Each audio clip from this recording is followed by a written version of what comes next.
Hello, everyone.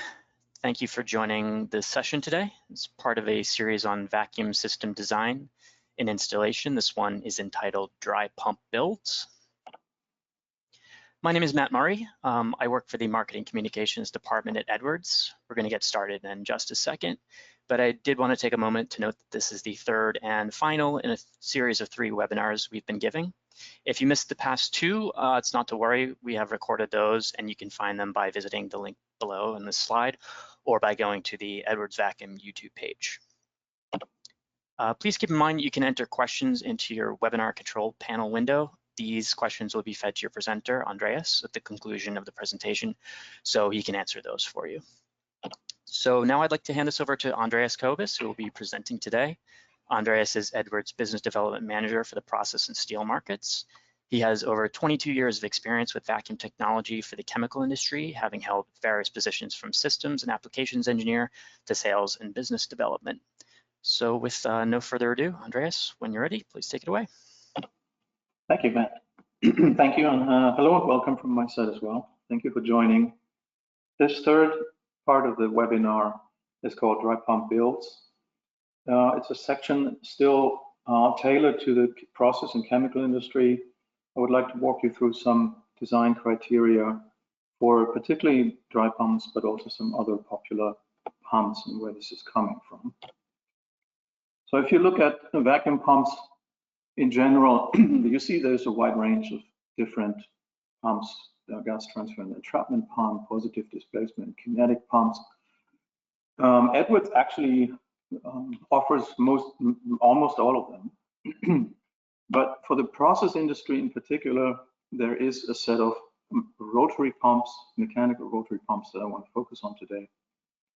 Out of the vast offerings that are out there and that are under the rotary pumps, the liquid seal, the liquid ring, just because it is a good example to walk you briefly through what a liquid sealed or wet pump looks like, and the dry pumps, the popular models, the screw pumps and the claw. Before I go there, I'd like to just walk you just very briefly through how a vacuum pump works in general. And the underlying principle of every vacuum pump is a piston pump or a piston compressor, as you can see here. And it's shown earlier in the webinar. It's a cylinder with a moving piston. And that piston needs to be, it's moving up and down, and that piston needs to be somehow sealed on the pump chamber. So if you look at that piston pump on the inlet cycle on the left, you basically have the piston up, the inlet valve on the left, shown as a red arrow, is closed, and as soon as that opens and the piston moves down, like on the right side of this inlet cycle, the piston downward movement creates a lower pressure that basically just then makes the gas on the inlet of the pump flow into the pump chamber. And then in the next move, in the discharge cycle, that valve closes and the piston moves up again and then discharges the gas once it's compressed to the discharge pressure through the green arrow through a different pipe and different valve. That's very simple what a vacuum pump does, no matter which principle you're looking at. Now, the thing is, the piston itself can be solid, and then it's either a dry pump or an oil-sealed pump, or it can be liquid. Liquid is incompressible, so therefore the piston itself can be liquid, and that is a liquid ring vacuum pump. So when you have a solid piston, it's either sealed and lubricated by a vacuum oil, it could be a rotary vane or a rotary piston pump, and still considered a wet pump. Or the piston is contactless, which means it is not sealed by any liquids. So the pump chamber doesn't have any surface liquids. And then it's a dry pump, and the seal itself is then determined by the clearance and the shape of the clearance between the piston and the pump cylinder. So when you look at wet pumps, as I said, it's I look mostly, these are wet pumps. I wanted to look at rotary pumps, so just put the steam jets on lower right to just be give you a complete picture of what's considered wet pumps. So the liquid that we saw earlier has various functions in wet pumps. And besides that, the liquid is actually in contact with the agent being pumped. And these two, the agent being pumped and the liquid, interact together. So the liquid's function is first to allow for a single shaft arrangement. Usually that's the beauty of wet pumps. They are single shaft, relatively simple, mechanically simple machines.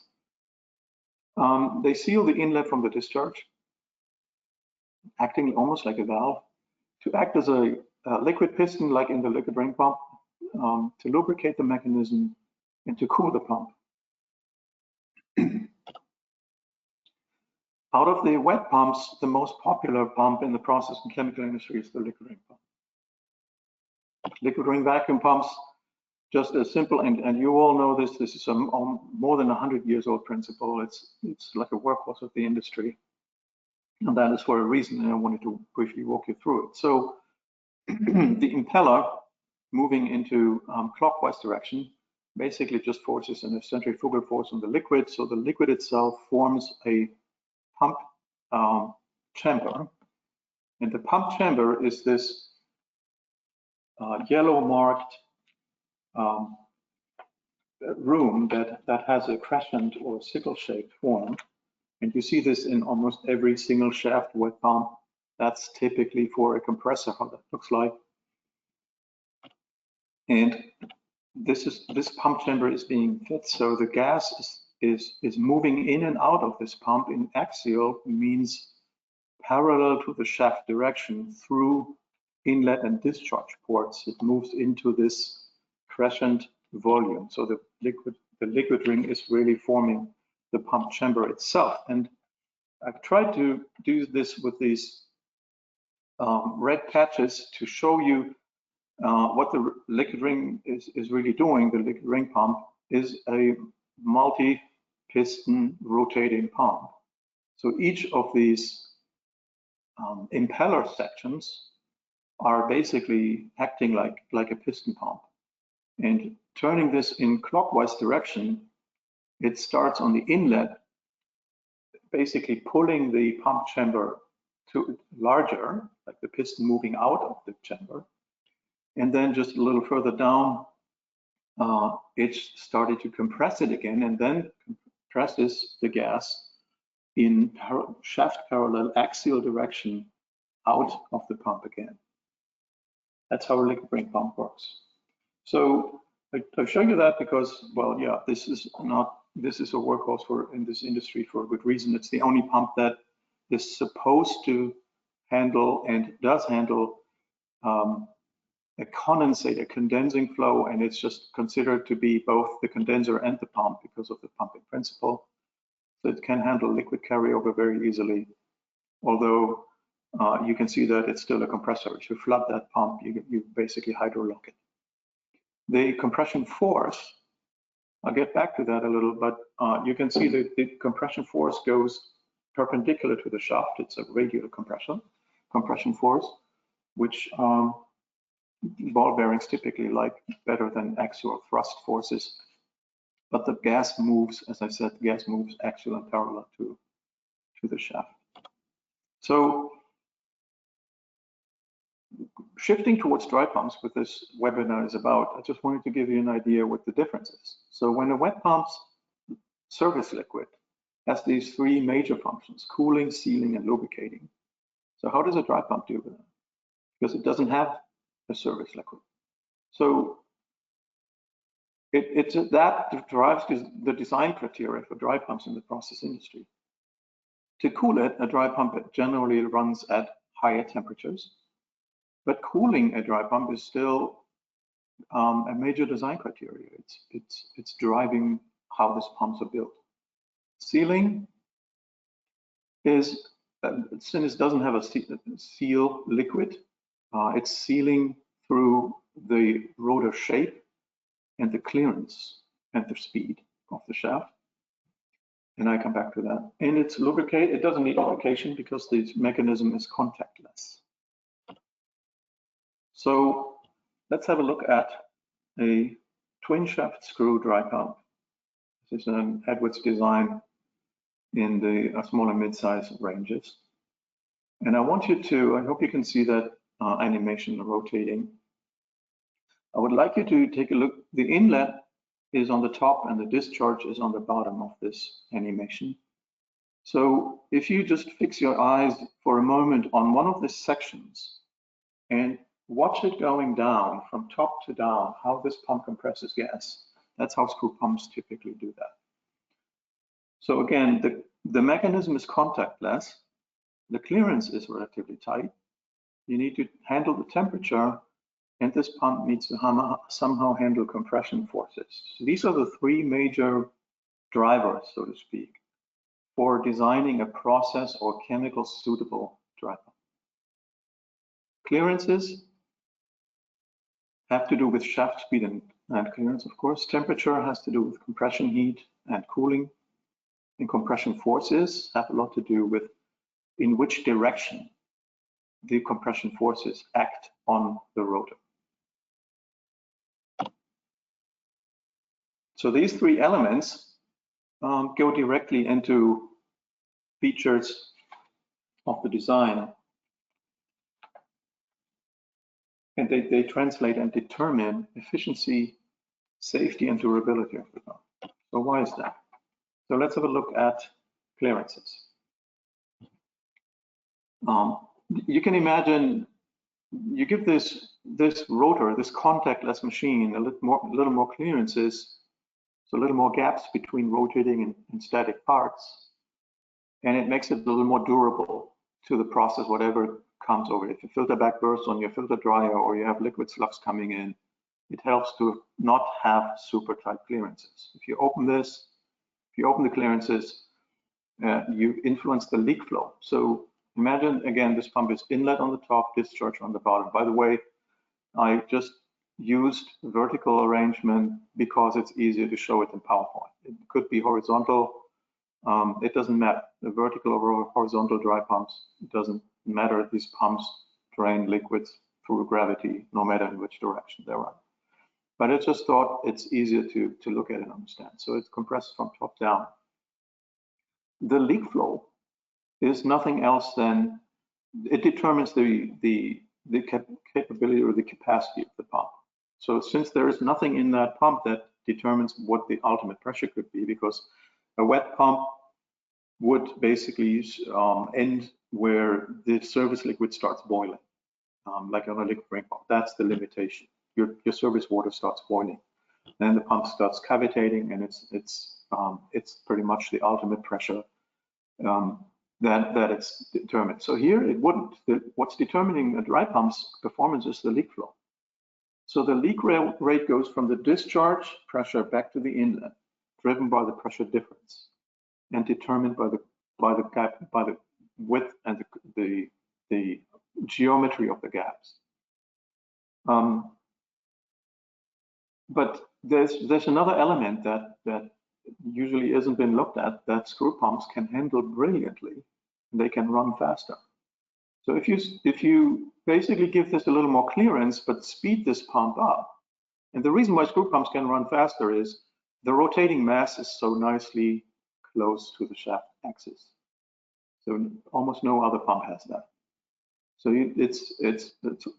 it can theoretically turn as fast as a jet engine, but there's obviously a limit. But you can run faster than 3,600 RPM. And this pump that I'm showing you right now, this Edwards pump, does that. It actually runs at 6,600 RPM. And what it does is it gives you more capacity because it's faster running machine with the same design elements with the same size, while the leak flow stays the same, which means it compensates for that. So this gives you the opportunity to manage volumetric efficiency and clearances towards durability on your pump, and not necessarily towards getting it ever more tight clearance, which doesn't help the reliability. The second was that I would like to show you is the axial and radial compression forces. The screw pump usually would be, if it's a regular screw compressor, it would be an axial compressor, which means the compression force on the screw pump typically runs parallel to the shaft and causes a thrust force on the bearings. So in order to manage this for the chemical industry, this Edwards screw pump does something different. And as you can see, from inlet to discharge, remember on the discharge on the bottom of this pump, the pressure is atmospheric, so it's high. On the inlet, it's typically low. So progressing from top to down, your pressure rises. And pressure times area or surface results in a force. So it's a question of how much surface the rotor shape or the rotor design offers the pressure to cause a force. And in this case, you see the shaft center, the core shaft diameter from top down is growing, while the shaft outer diameter, the spindle, is cylindrically and it's shrinking. And that has a reason. That if you watch this pump compressing from top down, you see that this pump has a radial compression force element. It is basically changing the game here. So this pump is trying to minimize the actual thrust force that is acting parallel to the shaft and pulling on the bearings, a certain thrust force, and it has a radial compression element that ball bearings handle much better. The reason why I'm spending so much time on trying to explain that to you is the pumps can usually, just vacuum pumps are compressors. As long as you let them pump gas, they can do all these things, almost no matter in which phase you design it.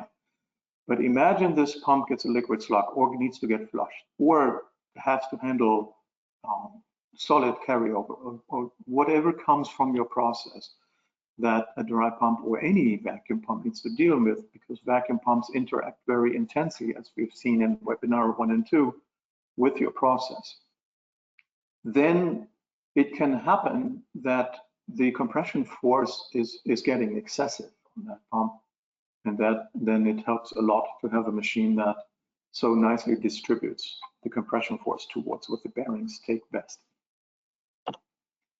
On larger pumps,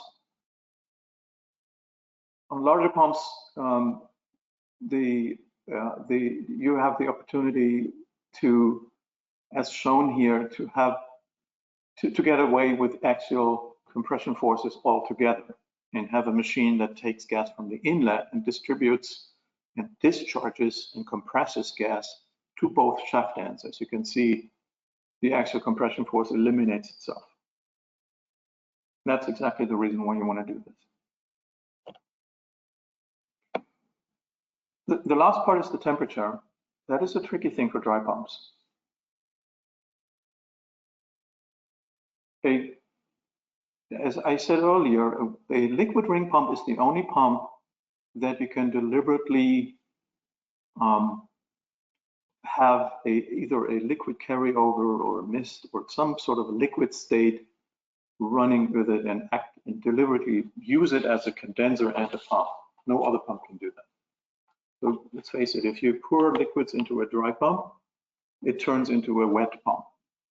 And it's as much as these pumps should be able to handle liquid carryover for flushing sequences and all that, or process upsets.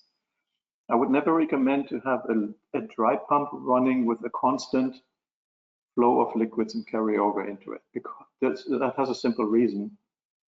You turn it into a wet pump. Your dry pump is now, as we learned in webinar 1, is now basically trying to evaporate the liquid that you just introduced. It makes it dependable on the liquid in your pump. It also would cause a corrosive element. I mean, if you have a corrosive liquid in the liquid state, they get corrosive. In the vapor state, in the gas phase, they wouldn't. So dry pumps are typically good in running corrosive agents, as long as they stay in the vapor phase. And then you don't need stainless steel, you don't need exotic material or coatings, you don't. You would need it if it entering the pump as a liquid, but then you have the other problems with your vacuum is all of a sudden not stable anymore. It's running like a hot liquid ring pump. So again, I think I said that earlier in the webinars. If you run a dry pump, make sure you have a good solid gas liquid separation, and everything what enters the pump as a vapor, the pump can handle. If you pour liquids in it, the pump cools down, keeps running, and pours any more vapor in it. And since it's too cold, because it has a liquid that it puts the compression heat into, it cools down and runs like a liquid ring pump, and gives you not a stable performance and potential damage out of erosion and corrosion. So you want to have this pump running relatively hot on an elevated temperature, but not too hot, because then you potentially exceed. I mean, the reason why you use vacuum is you have thermosensible products in your reactor. If they carry over, they potentially decompose in your pump on too hot surfaces on the rotors, and it could eventually gum it up. So the temperature range needs to be adjustable to a wide extent, and secondly, it shouldn't be too cold and it shouldn't be too hot. So still, keep in mind, vacuum pumps don't pump a lot of mass flow. So the mass that is being pumped, the compression power that a vacuum pump needs to basically compress the gas from the inlet to the discharge goes into your gas, and it's only a little mass flow. So if you don't do anything with cooling this pump thoroughly, it's get really hot and easily exceeds auto ignition temperature of very frequently used solvents. So you need to look into how to cool these machines. This is why I was trying to make you aware of this, what Edwards calls tapered design. This pump is not only radially handling, so it has a radial component on the compression force, but it also forces on its way while it compresses the gas along the rotor shape. It forces the gas towards the cooled jacket. Because in a vacuum pump, that doesn't happen on its own. You need to kind of force gas to cooled surfaces in order to control the temperature in the gas. Let me say this again, the larger the pump, the larger the dry pump, the less cooling surface is available for relative to the process volume. It's just simply because volume grows to the power of 3 and surface grows to the power of 2. So larger pumps have a bigger problem in getting cooled than smaller ones. This is the reason why larger pumps, it's a good idea to start thinking of cooling the rotor itself, which isn't difficult. I've shown that on the large pump that Edwards offers, that I've shown you on the principle, on the dual flow principle. These pumps have their shaft ends cooled with oil. You need gear oil to synchronize the two shafts anyway, so this pump has a gear pump, pushes it through a cooler and a filter and cools the shaft ends. A lot of thought into how to control a pressure, the temperature in a vacuum pump, and how to make it homogeneous. So you have a certain operating temperature on which you know this pump will not condense your vapors and it will not get too hot to decompose your products. So this is for screw pumps. Again, it's compression force, temperature, and clearance. One thing that I wanted to go through with you before we close this chapter is claw pumps. It's another mechanism that is proven in decades. Edwards launched that process pump in the early 90s. So again, it's needless to say, again, I was going into compression force. It's needless to say that also these claw pumps typically do not develop a lot of thrust. force. It's a compressor that is a compressor type that runs with radial compression forces and tangential compression forces. It's a multi-stage pump or single-stage pumps. The claw principle pushes basically the gas. If you look at the rotation, it controls the gas through openings in the rotors, and it's like a two-tack motors. They open and close inlet and discharge ports by the cutouts of the rotor. This is why it's called claws. If you look at how this pump compresses, I marked the compression room and the inlet and discharge with red and these dark dots. So from 1 to 4 is the inlet. You see the rotating part, the left claw turns counterclockwise, the right claw turns clockwise. So if you watch it, you see that on the left side, this cutout on the rotor opens a port, and that's the inlet port. And with the rotation, it's just now opening, and just like a piston. Again, it's just like, that's why I've shown you the piston earlier. Like a piston, it just opens and increases the pump chamber, so it just basically attracts the gas to come in. And with position 5, both ports are closed, and then on position 6, that very gas that has been pumped into the pump chamber is now on the compression side of the claws, and it opens on position 7 the discharge port. So you have a compression phase, and then it opens the discharge port, which is under the right rotor, and the gas is being pushed either out to the discharge or into the next stage. So this is what I wanted to walk through with you in dry pump builds, because there are obviously a lot of out there. So in order to do process and chemical suitable dry pumps, Edwards has this experience for 35 plus years. There is not always, there's a lot of choices, there are a lot of sizes that you need to look at, but it comes down to really these major points. It's temperature, it's compression forces, and it's clearances.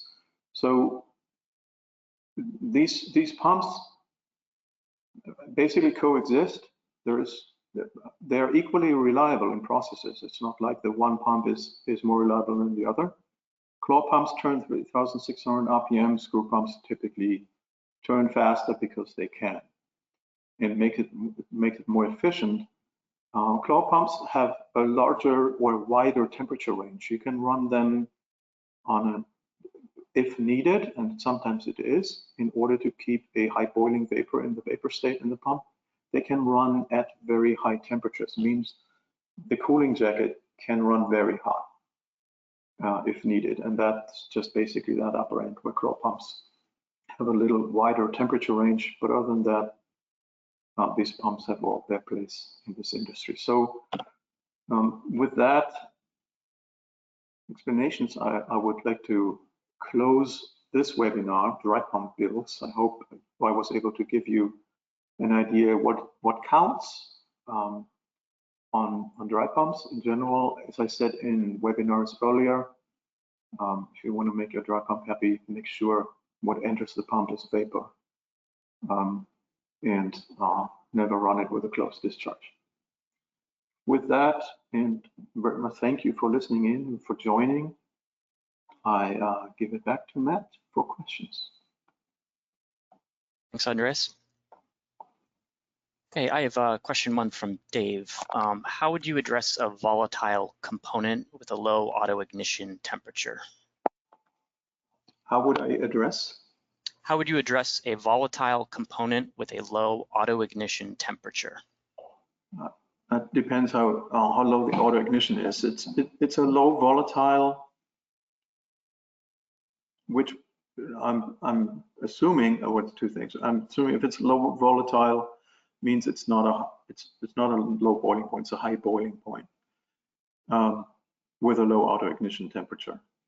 And then it's typically, I would try to put a condenser in front because if it's low volatile, it's mostly condensed. It's most likely easy to condense it before you put it into a pump. Depending on the pressure, I would put it in a liquid ring pump. If it's a low volatile, so it's a high boiling point, again, if it's condenses in a liquid ring pump, it doesn't so much affect the vacuum capacity of the liquid ring. If you need better vacuum, if a dry pump is, because liquid ring pumps are cold, right? They're running almost as thermal compressors because they have so much thermal mass with the liquid taking the compression power. With dry pumps, typically, I would suggest to run them with a gas ballast with a lot of purge on the inlet to make sure that the vapor's partial pressure is low. So you give this pump deliberately a certain non-condensable nitrogen blanket to handle the low volatile agent so that it doesn't condense in your pump.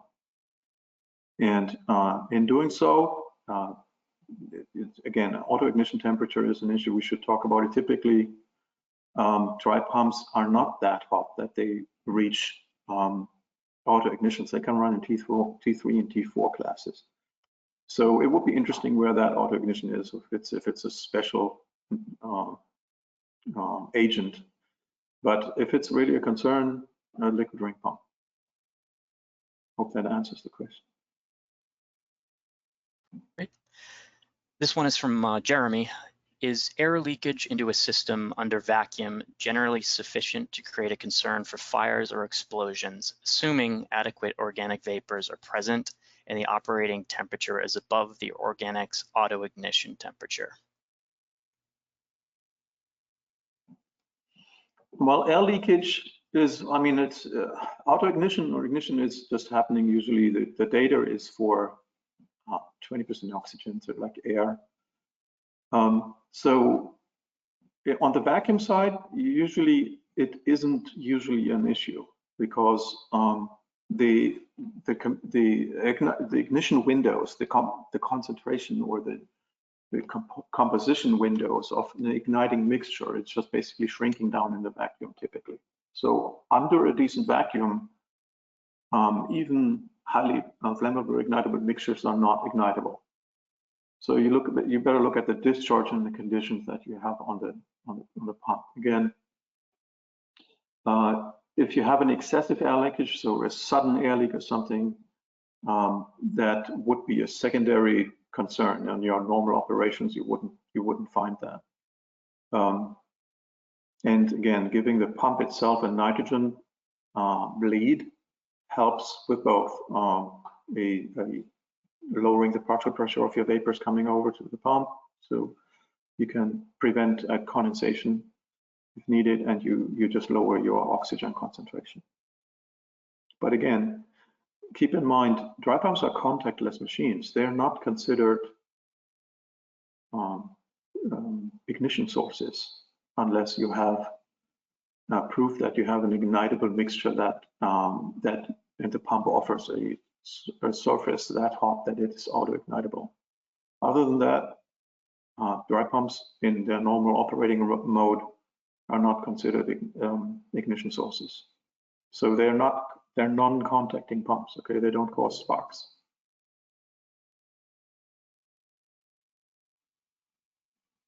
Great. I have one from Olga. I have a 300 CFM oil-sealed pump. I need to calculate the corresponding mass flow rate. What are the conditions at which this CFM flow rate are specified? Inlet, standard, question mark? Yeah, the 300 CFM pump is inlet capacity. So a pump is a volumetric machine. It gives you over a certain, it has a performance curve that you typically measure in CFM over pressure. The 300 CFM pump has 300 CFM over the pressure range that the pump gives you, from 760 torr down to, I don't know, if it's an oil-sealed pump, it goes to way less than 1 torr.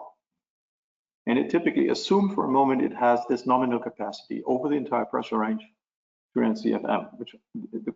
So in order for you to back calculate the mass flow that the pump is handling, you need the pressure at which it's operating. And then it's ACFM. So you have 300 CFM, let's say at 10 torr. And at that condition, you can then back calculate what mass flow is actually coming in. So it's basically going backwards from webinar 2. You then have ACFM, it's just 300 CFM at 10 torr. Calculate back, get back to SCFM, and then use the mole mass, and you have a mass flow.